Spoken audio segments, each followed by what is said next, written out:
പുതുവർഷം വെറും ആഘോഷം മാത്രമല്ല, ലോകത്തിൻ്റെ പല ഭാഗങ്ങളിലും വിചിത്രമായ ചില ആചാരങ്ങളും നിലനിൽക്കുന്നുണ്ട്. ഭാഗ്യം കൊണ്ടുവരാൻ ആളുകൾ ചെയ്യുന്ന 4 പ്രധാന കാര്യങ്ങൾ നോക്കാം. ആദ്യത്തേത് സ്പെയിനിൽ നിന്നാണ്. അവിടെ അർദ്ധരാത്രി 12 മണി അടിക്കുമ്പോൾ ഓരോ സെക്കൻഡിലും ഓരോ മുന്തിരി വീതം ആകെ 12 മുന്തിരികൾ കഴിക്കണം. വരാനിരിക്കുന്ന 12 മാസത്തെ ഭാഗ്യത്തിനായാണ് ഇത് ചെയ്യുന്നത്. ഇനി ഡെൻമാർക്കിലേക്ക് നോക്കിയാൽ അവിടെ കഥ മാറും. അവിടെ സുഹൃത്തുക്കളുടെയും കുടുംബാംഗങ്ങളുടെയും വീട്ടുവാതിൽക്കൽ പഴയ പ്ലേറ്റുകളും പാത്രങ്ങളും എറിഞ്ഞു പൊട്ടിക്കുന്നതാണ് രീതി.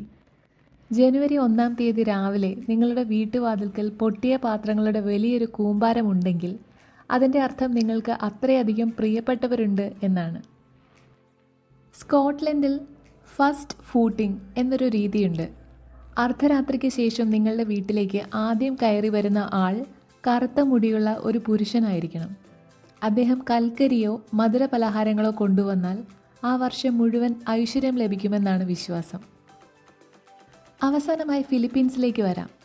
അവിടെയുള്ളവർ വട്ടത്തിലുള്ള ഡിസൈനുള്ള അഥവാ പോൾക്ക ഡോട്ട്സ് ഉള്ള വസ്ത്രങ്ങൾ ധരിക്കാൻ ഇഷ്ടപ്പെടുന്നു. കൂടാതെ മേശപ്പുറത്ത് വട്ടത്തിലുള്ള പഴങ്ങൾ നിരത്തി വയ്ക്കുകയും ചെയ്യും. ഈ വട്ടം നാണയങ്ങളെ സൂചിപ്പിക്കുന്നു. അതുവഴി സമ്പത്ത് വർദ്ധിക്കുമെന്നാണ് അവരുടെ വിശ്വാസം. ഈ ആചാരങ്ങളിൽ നിങ്ങൾക്ക് ഏറ്റവും കൗതുകകരമായി തോന്നിയത് ഏതാണ്? കമൻറ്റ് ചെയ്യൂ.